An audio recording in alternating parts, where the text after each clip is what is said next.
시청자 여러분, 오늘도 즐거운 하루 보내시기 바랍니다.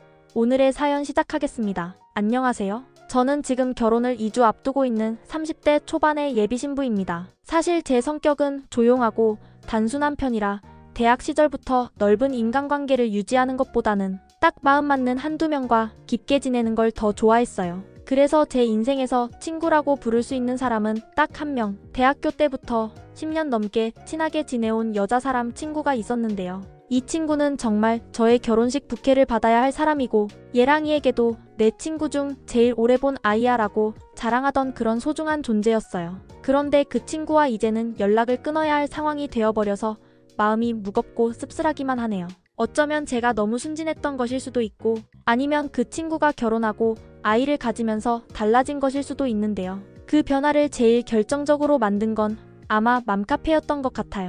그 커뮤니티에서 주고받는 이야기들이 그녀에게 어떤 영향을 끼쳤는지는 모르겠지만 요즘의 친구는 제가 알던 그 사람이 아니었습니다. 제게 딱 한 명밖에 없었던 여자 사람 친구를 스스로 정리해야겠다는 생각이 들어 마음이 참 착잡합니다. 이 관계가 무너지는 과정을 글로나마 기록해두면 제 마음도 조금은 정리될 것 같아 이렇게 용기 내어 사연을 남깁니다. 그런데 얼마 전 제 귀를 의심하게 되는 황당한 이야기를 듣게 되었어요. 저와 예랑이는 결혼을 결심하고 나서 정말 부지런히 식장을 알아봤어요. 날짜도 날짜지만 분위기나 음식, 위치까지 모두 고려하느라 꽤 오랜 시간 고심했거든요. 그러던 중 우연히 리모델링을 마치고 깔끔하게 다시 문을 연 예식장이 한 군데 눈에 띄었어요. 이 예식장은 평소에도 인기가 많아서 원하는 날짜에 예약 잡기 어렵기로 유명한 곳이었는데, 마침 다른 커플의 계약 취소로 좋은 날짜가 하나 비었다는 소식을 듣게 되었고, 저희 예식 날짜와 거의 겹치는 수준으로 잘 맞아 떨어졌던 거예요. 그날 저랑 예랑이는 이건 운명이다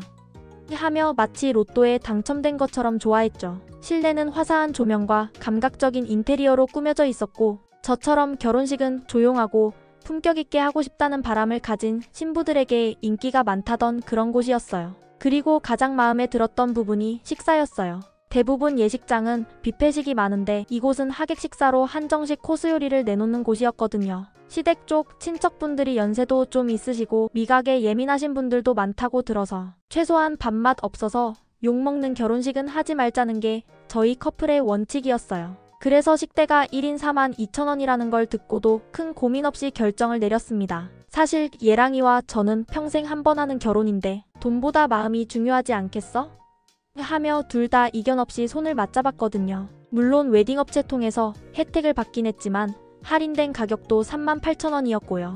아무리 그래도 뷔페식보다 비싸긴 했지만 어르신들 눈치 보느라 고민 많이 했던 걸 생각하면 그 정도는 충분히 감수할 수 있다고 생각했어요. 이 과정을 전부 정말 세세한 것까지 그 친구에게 털어놓았습니다. 결혼 준비하는 과정이 사실 스트레스도 많고 결정해야 할 것도 많다 보니 믿고 기댈 수 있는 친구에게 수다처럼 털어놓는 것이 저에겐 큰 위로였거든요. 그 친구는 제 얘기를 듣고는 야, 너 진짜 식장 잘 잡았다. 한정식이면 우리 엄마도 엄청 좋아했을 거야 하면서 진심으로 축하해주는 듯한 반응을 보였습니다. 그리고는 그 큰 배를 쓰다듬으며 나 만삭이긴 하지만 너 결혼식에 꼭 갈 거야. 신랑이랑 같이 갈게. 진짜 축하해. 라고 하더라고요. 그 말을 듣는데 저도 모르게 울컥했어요. 임신 막달에 불편한 몸인데도 굳이 와주겠다고 하는 그 말이 너무 고맙고 감동적이었거든요. 그래서 정말 너무 고마워. 너 오는 것만으로도 진짜 든든하다 하고 마음 깊이 고마운 마음을 담아 답했어요.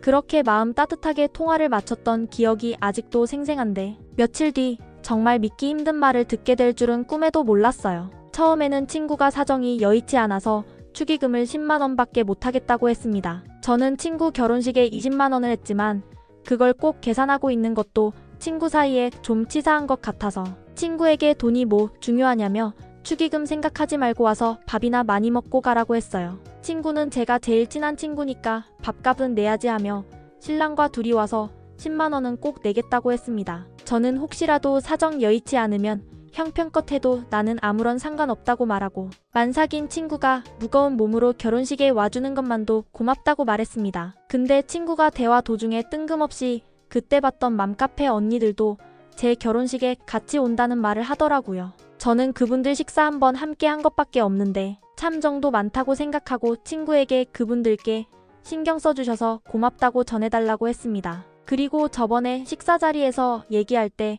그분들 사정 별로 좋지 않다고들 하셨는데 괜히 내 결혼식에 오셔서 무리하시는 것이 아니냐고 예의상 물어봤습니다. 그랬더니 친구는 그 언니들은 축의금 안 내는데 내가 너 결혼식 얘기했더니 그 웨딩홀 구경 한번 하고 싶다고 해서 같이 가기로만 했어. 이러더군요. 저는 친구에게 그분들이 멀리서 오실 텐데 그냥 힘들게 예식만 보고 가시는 거냐고 예식 시간이 점심시간인데 식사도 못하고 가시면 내가 좀 미안할 것 같다고 했습니다. 그랬더니 친구는 그 언니들 밥 먹여서 보내면 돼. 이러는 거예요. 혹시 친구가 말한 밥이 우리 예식홀 밥을 말하는 것인가 하고 생각하고 있는데 친구는 천연덕스럽게 말하더군요. 그 예식장 밥 맛있다고 소문났다고 그 언니들이 밥맛이 궁금하다고 했다며 예전에 함께 저녁 먹고 커피값도 그 언니들이 계산한 것을 얘기하며 저에게 대접한다고 생각하라고요. 이거 정말 어이없다고 생각한 거 제 잘못 아닌 거죠? 친구 만삭사진 찍는 날 저녁은 친구가 샀고 저 1,500원짜리 아메리카노 마셨는데요. 저와 친한 사이인데 사정이 좀 그렇다 하면 물론 와주는 것만도 고맙다고 와서 밥 많이 먹고 가라고 하겠죠. 처음에는 친구가 요즘 좀 빠듯하다고 하면서 축의금을 10만원 밖에 못하겠다고 했어요. 저는 사실 속으로 내가 너 결혼할 때 20만원 냈었는데 하는 생각이 안 들지는 않았어요. 하지만 친구 사이에 돈을 꼭 그렇게 따지는 것도 좀 속 좁은 짓 같고 뭐가 그렇게 중요하겠나 싶어서 야 그게 뭐가 중요해. 그냥 와서 밥 많이 먹고 사진도 많이 찍고 축하만 잘해줘도 나는 고맙지 라고 말했죠. 그러자 친구도 내가 내 제일 친한 친구인데 밥값은 하고 가야지 하면서 자기 신랑이랑 같이 와서 10만원은 꼭 낼 거라고 하더라고요. 그래서 저도 혹시라도 사정이 더 여의치 않으면 그냥 형편껏 해도 전혀 신경 안 쓴다고 말해줬어요. 사실 친구가 만삭인데 그 불편한 몸을 이끌고 결혼식장까지 와준다고 하는 것만으로도 저는 감사했거든요. 그런데 문제는 그 다음 말에서 시작됐어요. 아무렇지 않게 정말 밥 반찬 얘기하듯이 뜬금없이 말하더라고요. 아 그때 같이 밥 먹었던 맘카페 언니들도 너 결혼식에 같이 오기로 했어. 저는 순간 뭐? 싶었죠. 제 결혼식에 온다고요? 저는 그분들이 제 예식장에 올 거라고는 상상도 못했거든요. 밥 한 번 먹은 게 전부고 그 후로 연락 한 번 없던 사람들인데요. 전 그때 당시도 그냥 친구가 임신하고 새로운 환경에서 지내는 이야기 정도로 들었고 그 자리는 친구 도우러 간 김에 예의상 마주한 자리였지 제가 결혼식에 초대할 정도로 교류한 사이는 아니었어요. 그래서 저는 조심스럽게 친구에게 물어봤어요. 그분들 멀리서 오실 텐데 예식만 보고 가시는 거야? 점심시간 예식인데 밥도 못 드시고 가시면 내가 좀 미안할 것 같아서 하고 말이죠. 그랬더니 친구가 너무도 태연하게 대답하더라고요. 밥 먹여서 보내면 돼. 너 예식장 밥 맛있다고 했잖아. 그 언니들이 그거 궁금해해서 가보기로 한 거야. 저는 순간 머릿속이 얼어붙는 기분이었습니다. 잠깐만 지금 무슨 소리야? 밥을 먹여서 보낸다고? 예식장 밥 그 고급 한정식 코스 요리 말하는 거 맞나? 그거 1인당 42,000원짜리 식대잖아. 할인받았다고 해도 38,000원인데 그것도 한 명도 아니고 5명. 그래서 저는 다시 한번 되물었어요. 너 그럼 그 언니들 다 식사까지 하고 가는 거야? 그러자 친구는 아무렇지 않게 응 너도 그날 봤잖아. 언니들 되게 좋으신 분들이고 예의도 있고 아 그리고 그날 저녁 먹고 커피값도 그 언니들이 냈잖아. 밥 한번 대접한다고 생각해 라고 말하는데 저는 진짜 말문이 막혔습니다. 커피값? 제가 기억하는 그날은 친구가 식사 계산했고 저는 1,500원짜리 아메리카노 한 잔 마셨거든요. 무슨 그걸 가지고 결혼식 식대를 계산해도 되는 교환처럼 말하는지 그 순간 정말 머릿속이 하얘지더라고요. 이게 진짜 현실인가 싶고 내가 지금 무슨 대접을 받고 있는 건가 싶고 내가 친한 친구라고 생각해서 사정 어려우면 축의금 안 해도 된다며 말했던 그 따뜻한 마음이 고스란히 저 한정식 식사 대접권으로 활용되고 있다는 생각에 화도 나고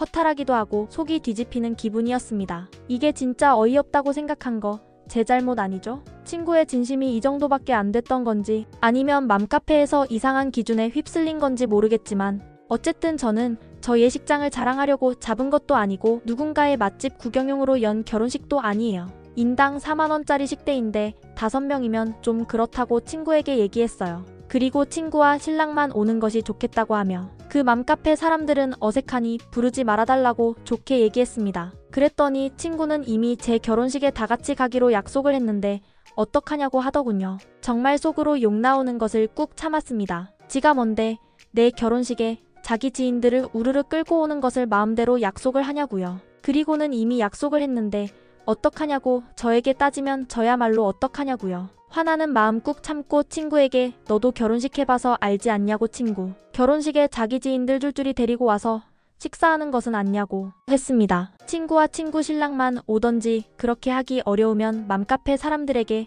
저와 싸웠다고 하고 친구도 오지 말라고 해버렸네요. 그리고 내가 서울에 살고 너는 경기도에 사는데 내가 왜 너네 맘카페에 가입을 하냐고 했더니 친구는 기분 나빴냐며 자기는 맘카페 언니들이 가고 싶다고 해서 그냥 같이 어울렸으면 하는 마음에 부른 것인데 제가 이렇게 나올 줄 몰랐다고 하더라고요. 인당 4만원짜리 식대인데 5명이나 되는 사람들이 아무런 연락도 없이 와서 축의금도 안 내고 밥만 먹고 가는 건 좀 아니지 않냐. 저는 최대한 침착하게 말했지만 목소리가 떨렸습니다. 친구와 친구 신랑만 와도 충분하고 고맙다며 그 맘카페 사람들은 저에게 어색하고 불편한 존재일 뿐이니 정중히 사양하고 싶다고 했어요. 사실 제 마음속에서는 이미 화산처럼 분노가 치밀어 오르고 있었지만 친구와의 오랜 인연 때문에 마지막 예의를 지키고 싶었기에 그렇게 좋게 말하려고 노력한 겁니다. 그랬더니 친구는 황당한 말을 덧붙이더군요. 이미 약속했어. 다 같이 내 결혼식 가기로 했단 말이야. 이제 와서 어떡해?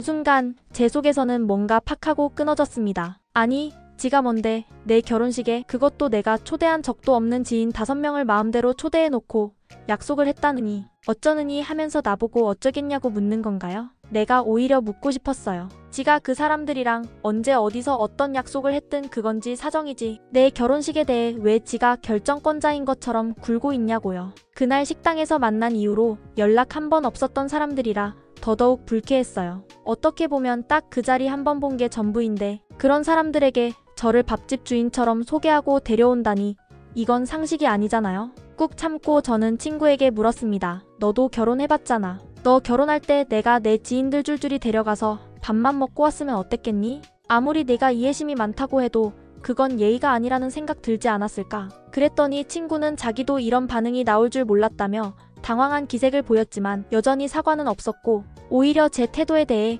불만을 품는 듯한 어조로 말하더군요. 정말 어처구니가 없었어요. 그래서 저는 솔직하게 말했어요. 그럼 그냥 네가 그 언니들한테 나랑 싸웠다고 해. 그리고 너도 오지 마. 그게 깔끔할 것 같아. 이미 저는 감정적으로 많이 멀어진 상태였고 이 상황에서 예식장에 친구가 오는 것 자체가 불편해졌기 때문에 차라리 깔끔하게 정리를 하는 게 낫겠다고 판단했습니다. 그리고 이어서 말했어요. 내가 서울에 살고 너는 경기도 사는데 내가 왜 너네 지역 맘카페에 가입을 하겠니? 그냥 그 언니들이 너랑 친하면 너네끼리 놀면 되지 내 결혼식에까지 끌고 오는 건 아니잖아. 그제야 친구는 약간의 눈치를 챘는지 기분이 상한 목소리로 말하더군요. 야, 너 진짜 기분 나빴구나. 나는 그냥 그 언니들이 내 결혼식장 한번 가보고 싶다고 해서 나랑 어울리는 김에 다 같이 가자고 한 거야. 너 이렇게까지 나올 줄 몰랐어. 진심으로 황당하다는 생각이 들었습니다. 저는 예비신부고 제 결혼식은 제 인생에서 가장 중요한 날 중 하나예요. 그런 자리에 축의금도 없이 맛집 탐방하듯 찾아오는 사람들을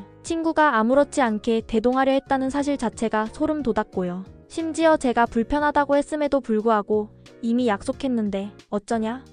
며 그 사람들 입장만 걱정하는 친구의 태도는 실망을 넘어선 분노를 불러일으켰습니다. 이쯤 되니 내가 이 사람을 왜 지금까지 친구라고 여겼던 걸까 싶은 생각이 들더군요. 그날 이후 저는 친구와의 모든 연락을 끊었고 결혼식 초대도 취소해버렸습니다. 더는 연락도 말도 섞고 싶지 않았습니다. 물론 아쉽고 씁쓸한 마음이 없는 건 아니지만 예의 없는 사람과 억지로 인연을 이어가봐야 나만 손해라는 생각이 들었거든요. 그러면서 친구가 정말 기가 막힌 말을 꺼냈습니다. 근데 너 식대 4만원 아니고 38,000원으로 할인받았다며? 그럼 괜찮잖아? 그 순간 저는 순간적으로 입이 딱 벌어졌고 한동안 말을 잇지 못했어요.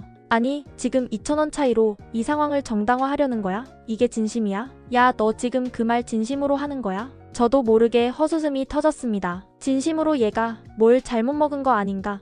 아니면 정신을 어디에 두고 다니는 건가 싶었어요. 38,000원이든 4만원이든 그게 지금 중요한 거야? 너 진짜 그걸 구분하면서 나한테 따지는 거야? 저는 한 문장 한 문장 침착하지만 단호한 어조로 말을 뱉어냈습니다. 그리고 더는 참지 못하고 결국 속에 있던 말을 쏟아내고 말았어요. 너 결혼식 때 내가 20만원 축의금 했던 거 그게 아깝다. 정말 아깝지만 더 아까운 건 우리가 쌓아온 우정이야. 너랑 나 20대 때부터 진짜 가까웠던 거 그 시간들 전부가 너의 그 한마디 한마디 때문에 이렇게 다 무너지는 게 너무 허무하고 분하다. 사실 결혼식이라는 건 축하를 받는 자리잖아요. 서로 아끼고 축하해주고 진심 어린 마음으로 모여주는 그런 따뜻한 순간을 만드는 자리인데 너는 지금 그 자리를 맛집 탐방 장소처럼 만들려고 하잖아. 결혼식은 사람을 얻는 자리지 얻어먹는 자리가 아니야. 나도 내 맘카페 회원들한테 뷔페 한 끼 사줄 여유는 있어. 근데 내 결혼식에서 초면에 그런 건 아니지 않냐? 말하면서도 너무 분해서 숨이 턱턱 막히더군요. 그리고 마지막으로 이렇게 말했어요. 나는 내가 그렇게까지 되리라고는 상상도 못했어. 너 진짜 옛날에는 안 그랬잖아. 내가 알던 넌 이 정도로 몰상식한 애가 아니었어. 그런데 지금 하는 짓을 보면 솔직히 그 맘카페 사람들이 너 이상하게 물들게 만든 것 같아. 어떻게 딱 한 번 본 사람들 데리고 축의금도 없이 내 결혼식에서 밥 얻어먹게 하냐? 그거 그냥 거지 근성이지. 미안하지만 내 입으로 말한 그 언니들? 나한테는 그냥 밥 얻어먹으러 오는 거지들로밖에 안 보여. 그리고 그런 사람들을 아무렇지도 않게 내 결혼식에 초대해도 된다고 생각하는 너도 지금은 똑같이 보이고. 순간 정적이 흘렀고 친구는 짧은 한숨을 내쉬며 됐어라는 말만 남기고 전화를 뚝 끊어버렸습니다. 그 소리를 듣는 순간 저도 모든 게 확실해졌어요. 더는 이 사람과 친구로 지낼 이유가 없다는 걸요. 그날 밤 신랑에게 모든 상황을 얘기했고 몇몇 친한 친구들에게도 털어놨습니다. 다들 한 목소리로 말하더군요. 그 친구는 이제 그냥 보내. 널 친구로 존중하지 않은 거야. 맞는 말이었어요. 나를 위한다는 말 한마디 없었던 그 대화, 상대방의 입장만 일방적으로 강요하고 말도 안 되는 논리로 나를 몰아붙였던 그 순간들. 그게 바로 내가 잘못된 관계를 스스로 정리해야 할 이유였죠. 이 친구와 함께 울고 웃었던 수많은 순간들이 이제는 참 허무하게 느껴집니다. 함께 여행을 다녔던 시간, 졸업하고 각자 사회에 나가서 힘들 때마다 서로를 다독여주던 밤, 기쁜 일이 생기면 제일 먼저 전화를 걸었던 그 아이, 제가 결혼을 준비하는 지금 가장 기쁜 시기에 가장 친한 친구와 이런 어이없는 이유로 등을 돌려야 한다는 사실이 참 서글프네요. 이렇게까지 될 일인가 싶다가도 그날의 대화들과 친구의 태도를 다시 떠올리면 저도 모르게 고개가 저어집니다. 결혼을 앞두고 인간관계가 정리된다는 말, 저는 그냥 누가 과장되게 하는 이야기인 줄 알았어요. 그런데 실제로 제게 이런 일이 생기고 나니 그 말이 왜 나왔는지, 왜 그렇게들 공감하는지 알게 되었습니다. 결혼이라는 건 결국 내가 어떤 사람들과 앞으로의 인생을 함께할지 결정하는 일이고, 그런 중요한 시기에 옆에 누가 있는지가 너무나도 선명하게 드러나는 것 같더라고요. 이 친구와의 우정은 너무도 쉽게, 너무도 당황스러운 방식으로 막을 내렸습니다. 아쉽고 허무하지만 어쩔 수 없다는 결론에 도달하게 되었어요. 혼자서 계속 참고 맞춰주고 이해하는 관계는 결국 우정이 아니라 인내심 테스트니까요. 결혼식 당일이 되면 문득 친구 생각이 날 수도 있을 것 같아요. 그 자리에 와서 축복해주기를 바랐던 몇 안 되는 사람이었거든요. 하지만 지금은 더 이상 기대하지 않습니다. 기대하지 않으니 실망할 일도 없겠죠. 슬프지만 그게 지금 제가 내릴 수 있는 가장 현명한 정리 같아요. 제 이야기를 이렇게 길게 풀어놓게 될 줄은 몰랐는데 여기라도 이렇게 털어놓고 나니 마음이 조금은 가벼워진 것 같습니다. 누군가 저의 속상함을 끝까지 들어주었다는 사실만으로도 마음 한구석이 위로받는 느낌이네요. 감사합니다. 그리고 혹시나 오해가 있을까 조심스레 말씀드립니다. 저는 특정 맘카페를 비하하려는 의도가 전혀 없습니다. 단지 제 친구가 가입한 지역 맘카페의 일부 회원들, 그리고 친구 본인의 태도에 실망했을 뿐입니다. 어딜 가나 좋은 사람, 이상한 사람 섞여 있는 법이니까요. 오해 없이 읽어주시길 부탁드립니다.